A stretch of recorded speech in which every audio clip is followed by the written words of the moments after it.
Hello everyone, welcome to bank blogger. तो आज की इस वीडियो में हम लोग पीओ के प्रीलिम्स का एग्ज़ाम एनालिसिस करेंगे। तो देखिए, मेरा एग्ज़ाम जो था वो थर्ड शिफ्ट में था 3 तारीख को। ठीक है, तो कुछ रॉन्ग नंबर सीरी, कैसलेट और डीआई जो आई थी और कुछ क्वेश्चन जो मुझे याद है वो डिस्कस करेंगे यहाँ पर। तो देखिए, रॉन्ग सीरी के 5 क्वेश्चन पूछे गए थे, तो जिनमें से 2 मैंने नोट डाउन कर लिए थे हाथ में और बाकी जो क्वेश्चन मुझे याद रहे वो मैं यहाँ पर डिस्कस करने लगा हूँ। तो फर्स्ट क्वेश्चन देखिए, 328 और 333 डिफरेंस कितने का है यहाँ से बढ़कर 5 का। ठीक है, 333 से 340 डिफरेंस कितने का है यहाँ पर प्लस का 7। तो ये 333 पर 7 जोड़े 340 बन गए। 340 में कितने ऐड करेंगे कि 351 बन जाए, वो 11। 351 से 64 जाना है, यानी कि कितने का डिफरेंस आया 13 का। तो आप यहाँ पर ये जज कर सकते हो कि 5, 7, 11, 13 ये ऐड किस में हो रहा है, ये प्रीवियस में ऐड हो रहा है। ठीक है, इस चीज़ का भी ध्यान रखना है। और आगे डिफरेंस फिर कितने का होगा, ये प्राइम नंबर चल रहे हैं 5, 7, 11, 13। आगे डिफरेंस कितने का आना चाहिए फिर 13 के बाद कौन सा प्राइम नंबर आएगा 17। तो यहाँ पर 17 का आना चाहिए, लेकिन यहाँ पर डिफरेंस कितने का है 18 का। ओके, और आगे भी 18 का डिफरेंस बन रहा है।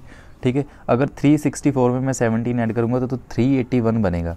ठीक है, तो 381 में प्लस मैं क्या करूँगा 19 करूँगा तो वो 400 बनेगा, यानी कि 382 ये रॉन्ग टर्म होगी यहाँ पर। ओके, उसी तरह से सेकंड क्वेश्चन देखिए, 990 से 997, तो ये 7 का प्लस का हो गया। ठीक है, फिर आगे चल के क्या हुआ, वैल्यू डिक्रीज़ हुई। कितने से डिक्रीज़ हुई है, ये -14 से। ठीक है, 7 आया, -14 आया। यहाँ पर क्या हुआ, वैल्यू बढ़ी है। कितने से बढ़ी है 21 से। ओके, तो ये 7 का टेबल चल रहा था यहाँ पर, तो अगली वैल्यू क्या होगी, वो माइनस होगी। कितने से 28 से, यानी कि 1004 में से अगर मैं 28 माइनस करूँगा तो 976 आएंगे। तो 976 में मैं कितने ऐड करूँगा यहाँ पर 7, 14, 21, 28। यहाँ पर क्या आना था 35, 7, 5 द 35। तो यहाँ पर वैल्यू मेरी कितनी आनी चाहिए थी 1011, पर यहाँ पर 1010 है, तो ये यहाँ पर रॉन्ग टर्म हो जाएगी। तो अगला डिफरेंस जो होगा वो 42 का होगा। ठीक है, माइनस का। तो आगे केसलेट के बारे में डिस्कस करते हैं। देखिए, केसलेट काफ़ी ईजी पूछा हुआ था। तो यहाँ पर कॉल डिटेल्स के बारे में था कि टोटल कॉल्स दी हुई थी, आउटगोइंग और इनकमिंग कॉल्स की बात करनी थी, ए, बी और सी की। ठीक है, देखिए ए की टोटल कॉल्स हमें 160 दी हुई थी, तो यहाँ पर ए, तो टोटल कॉल लिखूँगा। ठीक है, फिर आउटगोइंग और इनकमिंग लिखूँगा। तो ए की 160 दी हुई है, जिसमें क्या लिखा हुआ है 40% आर आउटगोइंग कॉल्स। तो यहाँ पर 160 का 40% कितना हो गया 64, जो कि आउटगोइंग कॉल्स होगी। तो 64 है, 160 में से 64 लेस करूँगा तो यानी कि 96 क्या आएगी इनकमिंग कॉल्स। तो उसी तरह से बी की बात करते हैं। B outgoing calls are 50% more than as outgoing calls. तो देखिए, ए की आउटगोइंग कॉल्स है 64, तो 64 का मैंने करना है 150%। ठीक है, ये 2 से, ये 3 से, ये 32 से, तो ये कितना आया 96। ओके, तो सी की यहाँ पर हमें इनकमिंग कॉल दी हुई है, सी की इनकमिंग कॉल कितनी है 90। तो आगे हमें नोट दिया हुआ था एवरेज ऑफ आउटगोइंग कॉल्स 80, मतलब कि 3 की एवरेज आएगी यहाँ पर, तो यानी कि 8 3 था 240। तो यहाँ पर टोटल 240 आना था। तो 64 प्लस 96 माइनस क्या कर देना 240, यहाँ पर सी की आउटगोइंग कॉल्स आ जानी थी, और यहाँ पर टोटल इनकमिंग कॉल्स कितनी दी हुई है हमें 350।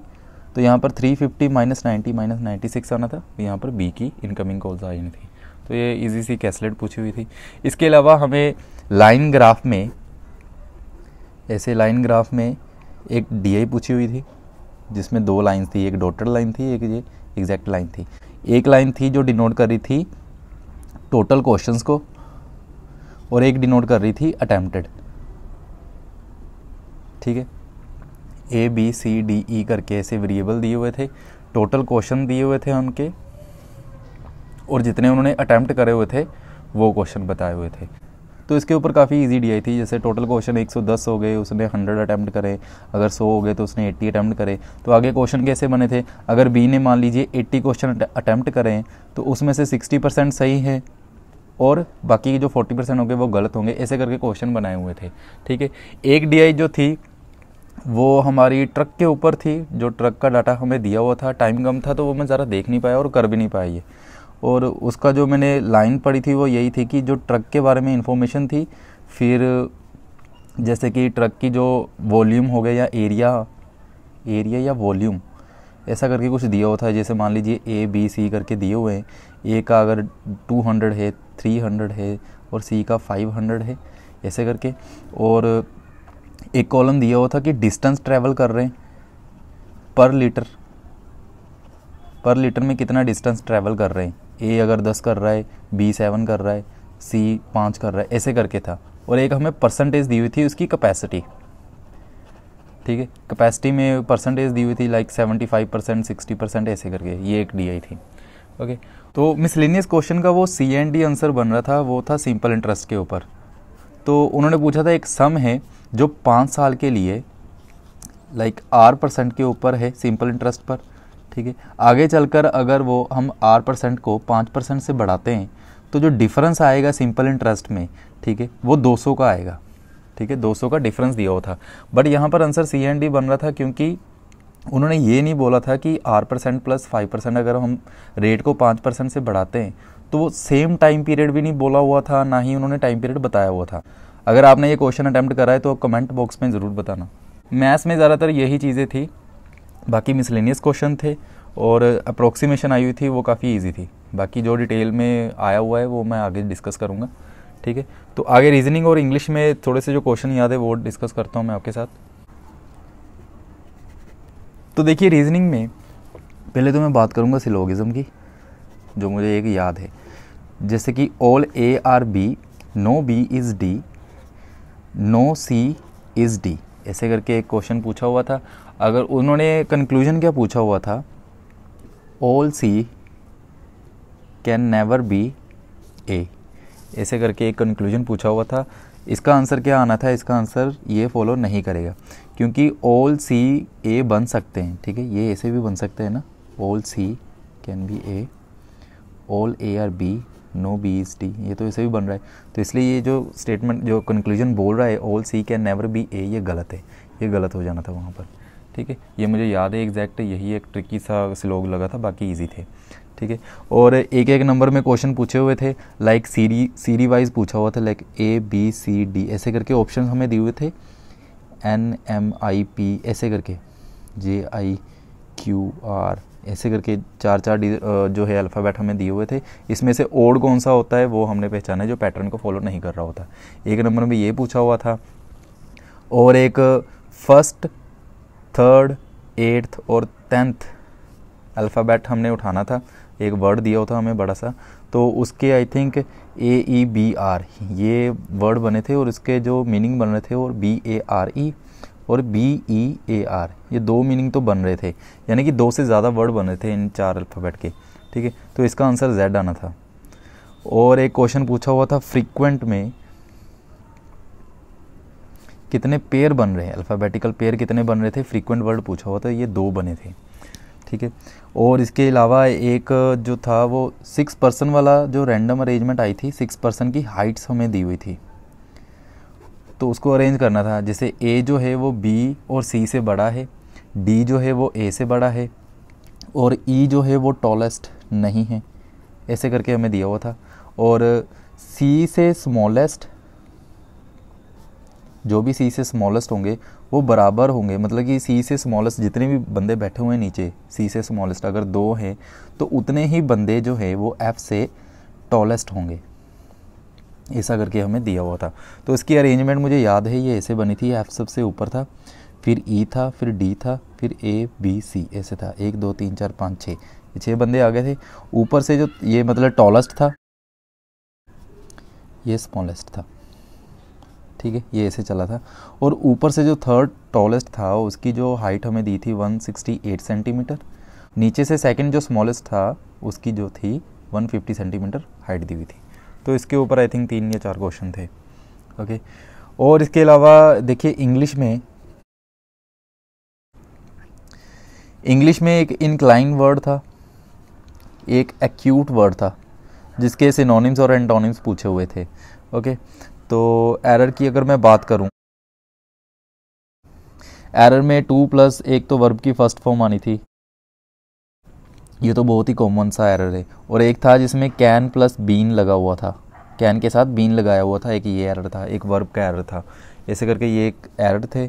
और जो हमें रीअरेंजमेंट आई थी वो 5 क्वेश्चन थे और इंडिविजुअली पूछे हुए थे, लाइक फर्स्ट क्वेश्चन जो था ए बी सी डी ई करके, फिर second question A B C D E ऐसे करके।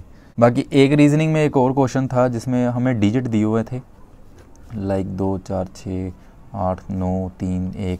उसमें क्या करना था, इवन में हमने 1 ऐड करना था और ओड नंबर्स में हमें 2 लेस करना था। फिर जो भी रिजल्टेंट वैल्यू आती है तो उसमें हमने देखना था कि रिपीट कितने वर्ड हुए हैं ट्वाइस, तो वो 3 और 7 थे ऐसे करके, एक ये आंसर था। ठीक है, तो ओवरऑल यही चीज़ें थी। बाकी जो थे वो पज़ल थे। अभी पज़ल की लाइनें तो मुझे याद नहीं है, ये रैंडम वाला मुझे याद था इसलिए मैंने ये यहाँ पर करवा दिया। तो देखिए ये क्वेश्चन मुझे याद थे तो इसलिए मैंने आपके साथ डिस्कस करे ताकि आपको लेवल पता चले, और आगे हम लोग डिटेल में डिस्कस करते हैं कि क्या क्या चीज़ें पूछी गई थी एग्ज़ाम में। तो देखिए इंग्लिश में रीडिंग कॉम्प्रीहेंशन 7 क्वेश्चन पूछे गए थे, क्लोज टेस्ट या फिलअप्स 7 क्वेश्चन उसके थे, ए से जी तक फिलअप्स दिए हुए थे हमें पैराग्राफ में। रीअरेंजमेंट 5 क्वेश्चन मैंने वो ऑलरेडी डिस्कस करा है, इंडिविजुअली पूछे गए थे। वर्ड स्वैप पूछे गए थे 5 नंबर में, एरर्स थे 6 नंबर के। ठीक है, 30 क्वेश्चन इसके हो गए। और मैथ्स में फिर मैथ्स चला था, फिर रीजनिंग चली थी, पहले इंग्लिश फिर मैथ्स फिर रीजनिंग चली। मैथ्स में 5 रोंग नंबर सीरी मैंने, जिसमें 2 आपके साथ डिस्कस करें, और 5 अप्रोक्सीमेशन आए थे, इजी थे। कैसलेट मैंने आपके साथ डिस्कस कर लिए, लाइन ग्राफ और टेबलर डीआई के बारे में बता दिया, और 10 जो है मिसलेनियस क्वेश्चन आए थे जिसमें से मैंने एक आपके साथ डिस्कस करा है। ठीक है, और 35 क्वेश्चन हो गए। तो रीजनिंग की अगर बात करें तो 1-2 पजल थोड़े से लेंथी थे। यहाँ पर 8 पर्सन थे जो एक रो में बैठे हुए थे, जिसमें से 4 जो है वो नॉर्थ देख रहे थे और 4 जो है वो साउथ देख रहे थे। फिर 6 person sitting in a circle facing centre, और उसके साथ कलर्स भी दिए हुए थे, ये रेड येलो ब्लू ब्लैक ऐसे करके। 9 पर्सन ब्रिंगिंग विद दैम, और ये 9 बंदे थे जो अपने साथ कोई चीज़ लेकर आ रहे थे। ये शॉपिंग के ऊपर था आई थिंक। इसके ऊपर 5 क्वेश्चन थे, ये पज़ल थे 2, और एक वीक और टाइम के ऊपर एक पज़ल था जो मतलब कि पर्सन जो है वो प्ले अटेंड कर रहे हैं, वीक और टाइम दिया हुआ था। फिर कोडिंग डिकोडिंग 5 मार्क्स में आई थी। रैंडम अरेंजमेंट 6 पर्सन जो हाइट वाला मैंने करवाया, इसके 3-4 क्वेश्चन पूछे हुए थे। सिलोगिज्म के 3-4 क्वेश्चन थे, और पेयर मेकिंग जो मैंने कराया फ्रीक्वेंट वर्ड, ठीक है, मे के वर्ड जिसमें बियर और बेयर बनाए।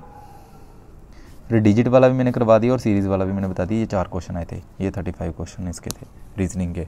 ठीक है, तो ओवरऑल अगर बात करी जाए तो देखिए मेरी जो थी स्पीड वहाँ पर स्लो थी। मैंने अभी कोई भी मॉक टेस्ट नहीं दिया।